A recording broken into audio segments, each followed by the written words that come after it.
Alhamdulillah saya syukuri. Bukannya saya bersyukur berada di tempat ini. Berarti kamu menyadari ya setelah kamu di penjara ini.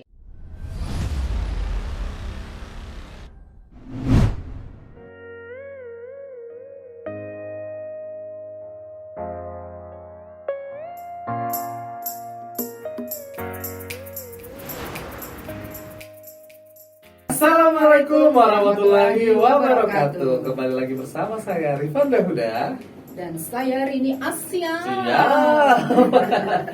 Dalam acara On Sikeji, obrolan seru di balik jeruji.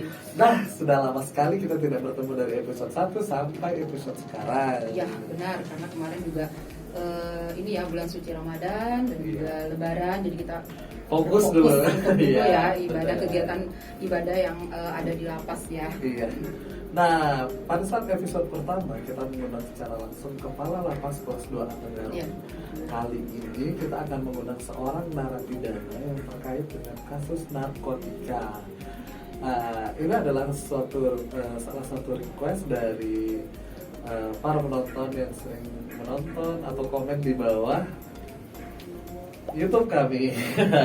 Ya mungkin mengundang para narapidana yang ada di lapas kelas 2 Atenggarong gitu ya, tentang kehidupan mereka, apa yang mereka dapat, mungkin seperti itu ya. Mungkin dia akan menceritakan sebelum, sesudah, dan apa yang dia dapatkan selama berada di lapas kelas 2 Atenggarong. Ya karena kehidupan itu kita butuh proses ya kan. Iya. Segala sesuatu itu patut kita syukuri, dan juga kita tidak akan tahu nih kehidupan kita setahun akan datang, sebulan, Dan kan sehari, setahun ya? sedetik. Besok aja kita Iya, nggak tahu. makanya, Iya, iya, itu benar. kan. 1 jam kemudian dari sekarang juga kita Tidak akan tahu apa yang terjadi. Yang pasti di sini kita tetap bersyukur apa Iya. yang sudah Allah beri ke kita ya kan. Betul. Dan kita harus tetap terus menjalani kehidupan ini agar kita menjadi orang yang lebih baik. Itu pasti harapan kita semua ya kan. Betul sekali dengan Ibu Rini. Dan langsung saja kita mengundang secara langsung narapidana tersebut. Apakah kita sebutkan namanya? Boleh saja. Boleh Iya. ya, kita sebutkan saja Ya, namanya. selamat datang Bapak Nazarudini. Selamat datang. Ya. Ini adalah salah satu narapidana lapas kelas 2 Atenggarong dengan kasus narkotika. Mungkin dia akan menceritakan dari awal dia masuk ke sini, atau dari awal dia menggunakan narkotika seperti apa, terus bagaimana, mengapa juga dia menggunakan itu ya. mengapa ya kan kita nggak tahu kan penyebabnya Iya, apa ya. benar. Mungkin bisa diperkenalkan diri dulu kali ya. Iya, kayaknya panjang banget tuh. Nazarudini gitu ya, mungkin bisa nama yang lebih singkat lah ya kan. Nazarudini. Iya. Ya silakan. Assalamualaikum warahmatullahi wabarakatuh.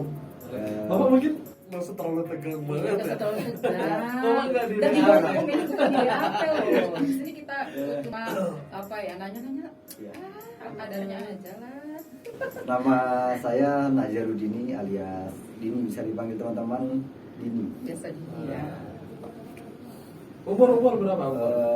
Umur 30 tahun ini. Sudah menikah? Sudah.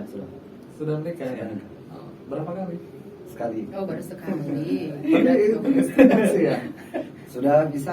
Sudah bisa? Ya, dari 2015.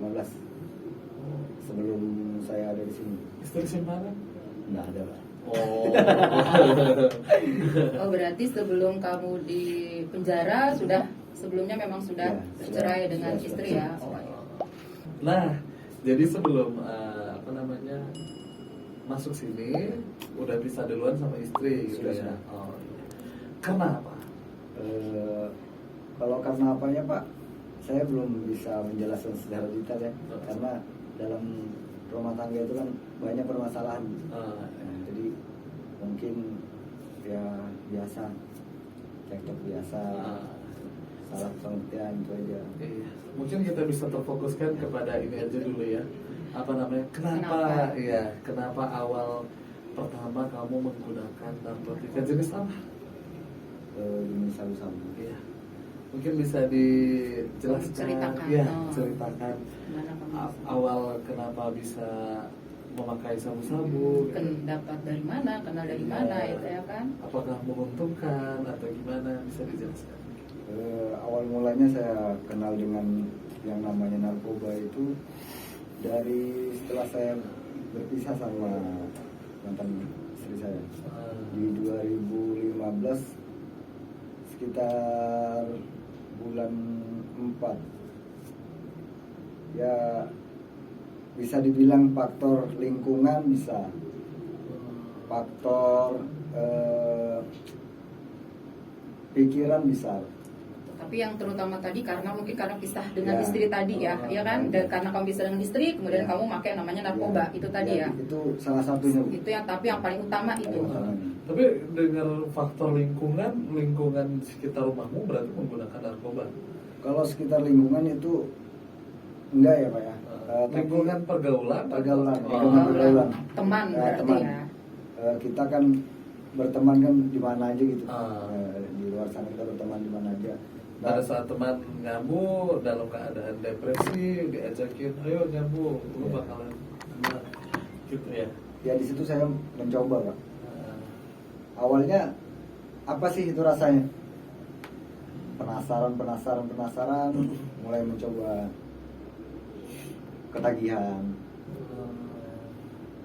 ketagihan ya terus make sampai di 2017 ya saya masuk sini. Berarti 2 tahun pakai sekitar 2 tahun. Ya sekitar ya. 2 tahun. pada saat kamu menggunakan narkotika itu perasaan apa sih yang membuat kamu ingin memakainya terus pada saat itu? Rasa penasaran tadi Pak. Awalnya penasaran. Ya, Karena kita nih bisa dibilang depresi lah. Nah, efeknya kamu menggunakan pada saat sekali menggunakan efeknya itu apa kayak fresh atau apa gimana Ya, gitu? awal mulanya pakai narkoba itu pikiran fresh aja. Fresh.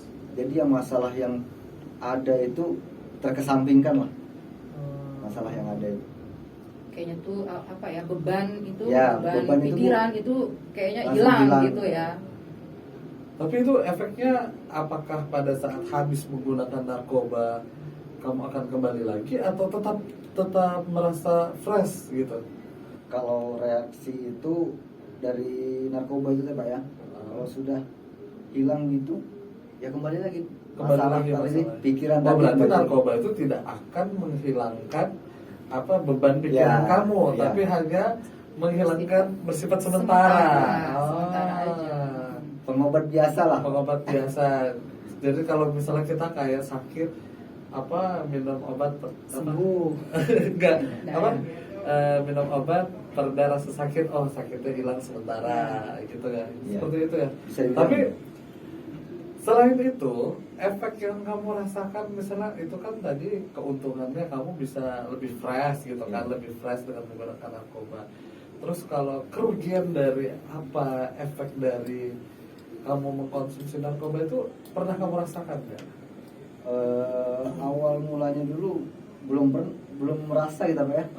Dari efeknya apa, terus akibatnya apa, karena kita tadi cuma merasakan karena ada masalah mencoba barang ini, nggak ada merasakan yang ibaratnya di badan efeknya kayak mana atau akibatnya kayak mana, belum merasakan. kalau Tapi efek secara ini mungkin tidak ya, Ya. karena merasa bahagia Ya, tadi, ya, itu. pikiran merasa tenang tadi, tapi efek yang negatifnya Belum- untuk ke belum diri rasa. sendiri itu tidak ada untuk di badan gitu loh ya, ya kan, ya, gitu ya, belum merasa belum ada merasa. karena efeknya itu di saat kita memakai tidak ada yang namanya mau sakit, tidak ngerasa hilang sakit. atau hal lainnya tuh nggak ada Pak. Cuma ya santai aja pokoknya. Efek negatifnya berarti bukan terjadi pada saat atau setelah kamu menggunakan narkotika. Ya. Itu tidak ada. Tapi kalau sekarang kan kamu udah berapa tahun memakai narkoba dan tidak menggunakan lagi, Alhamdulillah. ada nggak efeknya yang ada di diri kamu atau kerugian yang kamu dapatkan setelah mengkonsumsi narkoba? Kalau kerugian itu Pak, kerugian Pak. Banyak hal-hal yang saya kehilangan. Hal-hal yang hilang dari kehidupan kita ini banyak Pak, yang saya rasakan. Contohnya? Kebebasan itu yang pertama. Terus yang kedua, orang-orang yang kita sayangi Pak jauh dari kita. Tapi kamu menyadari itu setelah kamu di penjara kan? Iya. Tapi sebelumnya ketika Iya. kamu waktu itu memakai, apa kamu menyadari hal itu? Iya, enggak menyadari. Tidak menyadari Iya. ya. Berarti kamu menyadari Iya. ya setelah kamu di penjara ini, Iya. kamu menyadari penyesalan Iya. penyesalan bahwa kamu Iya. makan narkoba itu Iya. rugi ternyata Rugi, gitu ya kan? iya. Alhamdulillah ya setelah saya masuk di sini banyak pembelajaran yang saya dapat ya, dari segi keagamaan, dari segi perilaku kita, sopan santun kita. Alhamdulillah saya sudah dapat di sini. Semua kamu dapatkan otodidak di dalam sini. Otodidak. Otodidak karena perilaku dari petugas dan teman-teman yang lain Iya. yang ada di dalam sini ya. Iya. Itu kan tadi maksudnya kamu efek ke dunia kamu kan, Iya. maksudnya. Kalau efek di kesehatan kamu gimana? Kalau efek kesehatan sekarang tuh Pak mudah lelah aja sih Pak. Mudah lelah. Mudah lelah. Karena Sering lupa? enggak, Enggak. karena efeknya tuh lelah juga. Kalau di saat kita memakai itu kan Pak, tenaga ini kan ekstra, jadi lebih meningkat gitu. Jadi sekarang lebih Lebih cepat capek ya jadinya lelah, karena ya. tidak makan narkoba itu tadi ya. Tapi kalau kita iringi sama olahraga, di sini alhamdulillah ada yang namanya kegiatan olahraga kayak senam, kayak main futsal, voli. Ya itu membantu untuk kita, badan kita, stamina kita lah Pak, kesehatan kita. Berarti dengan olahraga yang ada disediakan di lapas, kamu mengambil nilai positif dari situ. Jadi dengan pelan-pelan untuk menghilangkan efek yang terjadi dalam tubuh kamu dengan olahraga di bidang olahraga. Sekarang dari keagamaan nih, tadi kan kamu banyak nih kehilangan keluarga, kehilangan kebebasan terutama. Otomatis kamu pada saat ini mendekatkan diri kepada Tuhan, berarti kan hanya Tuhan satu-satunya yang ada menemani kamu di sini. Nah, salah satu dari awal kamu datang di sini, pasti kamu ingin tahu bagaimana sih supaya aku dekat dengan Tuhan, atau apa pembelajaran apa yang membuat aku sangat dekat dengan Tuhan. Bisa dijelaskan mungkin? Awalnya saya bingung ya Pak ya. Masing-masing orang itu mendekatkan dirinya ke Tuhan itu ada caranya masing-masing kan. Awal mulanya saya masuk sini, saya cuma dengar kok di dalam ini tidak seperti yang saya bayangkan sebelumnya. Keagamaannya itu bisa dibilang bagus tuh. Lebih bagus Kenapa saya daripada bilang bagus? luar. Karena saya melihat dengan mata saya sendiri. Setiap jam sholat, waktunya sholat ke masjid ini hampir penuh Pak masjid. Sore itu setelah tutup kamar itu masing-masing teman-teman ambil Al-Quran, yang Al-Quran, ikro. Dan ada guru ngajinya sih Pak, setiap satu kamar itu ada. Dan kalau dipikir ini kan di dalam semua penjahat ya. Iya, Kenapa di sini lebih tertata agamanya daripada di luar gitu ya? Ya, kalau dipikir. Ya. Kalau saya pikir Pak ya, mungkin ini sudah waktunya Pak. Kenapa sudah waktunya? Mungkin di luar kan kita cuma memikirkan kesenangan. Mungkin Tuhan itu sudah menegur kita nih. Sudah cukup nih ini waktunya. Makanya Allah memberi peringatan ya kan? dari pertama saya ngelihat masuk di sini, masuklah ke ruangan karantina kan. Jadi saya lihat itu ini penjara atau pesantren. Karena saya lihat waktu beribadah itu tepat. Nggak ada yang mau santai-santai gini. Dengar suara toa masjid aja sudah ambil air wudhu. Itu. Jadi yang saya dapat di sini, alhamdulillah saya syukuri. Bukannya saya bersyukur berada di tempat ini, cuma saya bersyukur saya dapat hikmahnya dari semuanya ini. Dari saya yang di luar itu bisa dibilang ya saya tahu baca Al-Quran, cuma namanya awam, baca ya datar aja. Dan huruf juga ada yang salah, kita masih di sini saya lebih belajar lagi mendalam. Alhamdulillah semua itu saya dapatkan ya di sini. Mungkin kalau saya nggak ditegur sama Tuhan masuk sini, belum tentu saya dapat di sana, di luaran sana. Mungkin kamu makin jahat, penjahat kelas apa gitu ya, kelas kakap. Ya kan? gitu cerita. Jadi kalau untuk sisi negatifnya, menurut saya di lapas itu masing-masing manusia punya sifat negatif dan positif. Tapi itu tergantung lagi kita yang menyikapi diri kita sendiri, memahami diri kita sendiri. Kita ini mau ngambilnya ke arah mana ini? Kita mau terus-terusan begini atau enggak? Yang itu saya yang saya pikirkan. Pertama-tama sih saya masuk, saya tuh sempat 2 malam atau 3 malam udah bisa tidur, Pak. Kenapa saya mikir? Saya mikir saya ini sampai di sini nih kayak mimpi. Jadi yang saya lihat, yang kayak kata saya tadi, ini penjara atau pesantren. Di saat jam 4 subuh bangun semua, ambil air wudhu, siap-siap semua, ambal. Kan di kamar-kamar masing-masing kan Pak, kegiatannya begitu.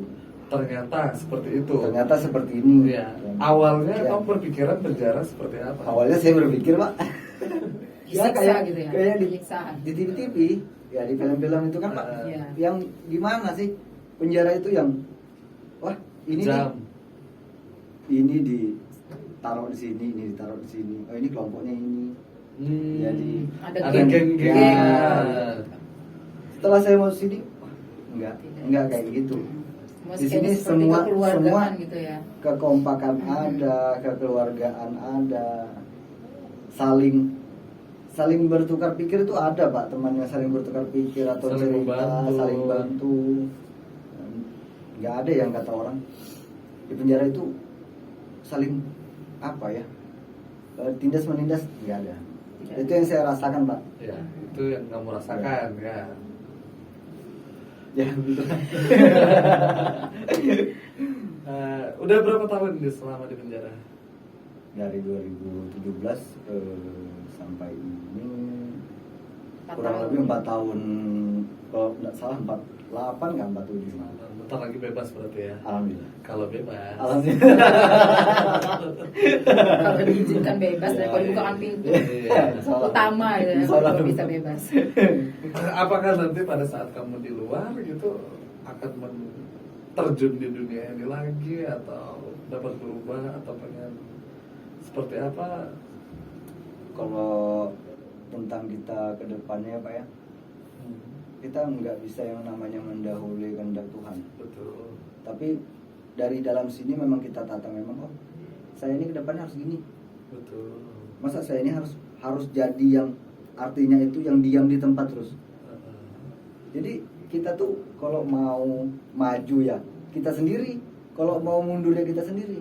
Jadi Tergantung di otak kita aja Pak. Ya. Nah kalau Hidup saya pilihan. ya kalau saya sekarang ya pengennya sampai ke depan nanti ya kayak gini. Dengan kepribadian yang saya dapat di sini, ibaratnya perilaku lah atau kebiasaan saya sehari-hari di sini yang positifnya itu saya bawa pulang ke rumah. Ya saya punya keponaan, punya anak, nanti punya istri, siapa tahu ada jodohnya kan Pak.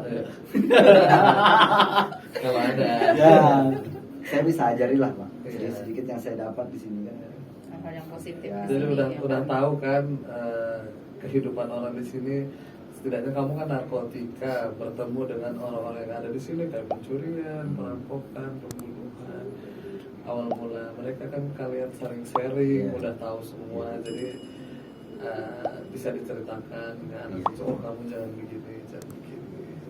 Penjara ini sebetulnya merupakan salah satu apa ya? tempat Contoh dari kehidupan kita di dunia ini lah semuanya gitu kan, karena di situ ada berbagai macam karakter orang, ya kan? Iya. Kayak dunia kecil gitu Iya, ya. dunia tapi dunia kecil gitu. Semua Jadi ada, semua gitu. ada di situ sudah di penjara ini ya kan. Semua kehidupan, semua watak, semua karakter itu sudah kumpul jadi Kumpul lah, satu Bu, di di situ satu ya tempat kan. lah. Mm-mm. Jadi kita tuh yang saya sering cerita sama teman yang beda dari perkara saya ini kan, nggak mesti negatif semua sih pembicaraan itu.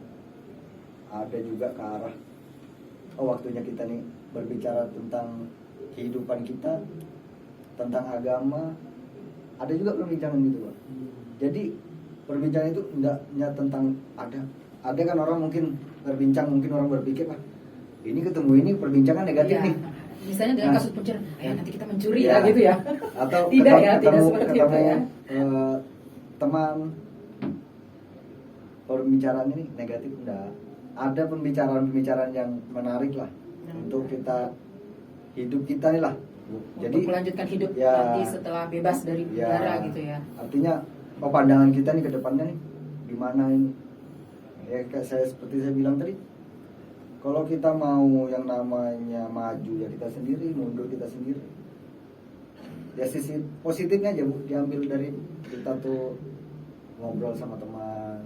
Tapi ya kebanyakan ya dari sisi kehidupan ngobrolnya ya ke agama Bu, ujung-ujungnya larinya ke agama. Oh ini masa mau gini terus, kita sudah banyak yang kita hilang ini, waktu hilang apa yang. Jadi tapi kamu menyesal. Kalau dibilang menyesal ya menyesal Menyesal banget. banget, karena boleh saya curhat sedikit Bu ya. Boleh lah.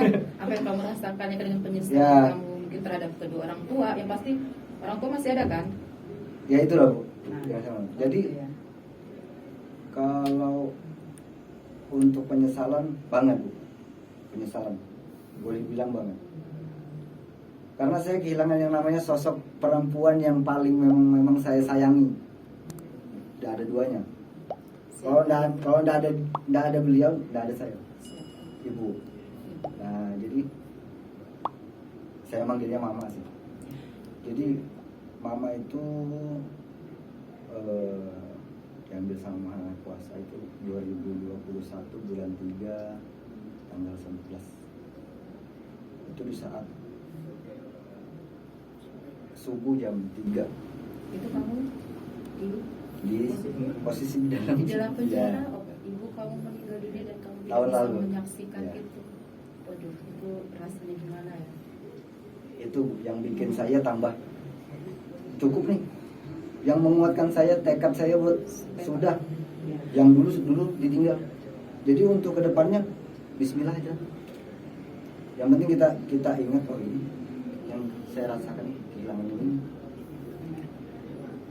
Jadi kalau sampai masih kehilangan kayak itu, kalau itu teguran sangat keras. Karena dari awal saya masuk di sini tanggal 28 bulan 10 2017, saya keluar dari rumah itu maghrib. Dan dari maghrib itu sampai sekarang saya belum pernah yang namanya ketemu langsung sama Mama. Saya cuma bisa nyaksikan ya waktu beliau sudah ada lagi, nggak pernah ketemu. Memang sosok ibu itu Ya. luar biasa ya. Kalau sosok seorang ibu yang melahirkan kita, yang membesarkan kita. Pokoknya kalau sudah sosok ibu itu memang bikin kita terharu. Ya. Apalagi ketika ibu kamu meninggal, kamu tidak menyaksikan, tidak bisa memeluk Iya. beliau Ya. itu. Aduh, rasanya Makanya di seperti situ- apa? Di situ penyesalan kamu Di yang situ paling terbesar ya kan? Ya, di Gitu situ ya. saya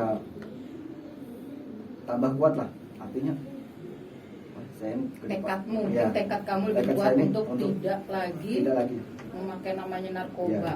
itu ditinggal kalau bisa jauh-jauh, karena ini untuk diri sendiri sih, sudah lah, sudah. Jadi nggak usah lagi lah yang namanya pakai ini, karena sudah resikonya besar, dampaknya buruk. Ya kalau dulu ya nggak pernah lah Bu, namanya menyesalkan di akhir Bu. Ya, penyesalan sebenarnya di awal. Kalau di awal ya. Iya. Pendaftaran. Benar. Ya itu adalah kisah dari seorang narapidana yang kasusnya narkotika. Mungkin ada pesan untuk teman-teman yang di sana yang masih menggunakan narkotika sebelum dia didapat atau dipenjarakan ke sini. Mungkin bisa dikasih pesan dan kesannya lah. Ya kalau pesan dari saya buat teman-teman di luar, ya di mana aja beradanya ini, kalau untuk menyentuh barang itu untuk dipikir-pikir dulu lah. Kalau ada yang namanya masih orang tua, masih ada istri yang punya istri, diingat, anak diingat. Karena di dalam sini itu nggak bisa lagi diperbaiki kayak mana. Yang namanya hancur ya hancur, nggak ada lagi yang namanya bisa dibaiki. Yang bisa dibaiki itu cuma kepribadian kita sendiri.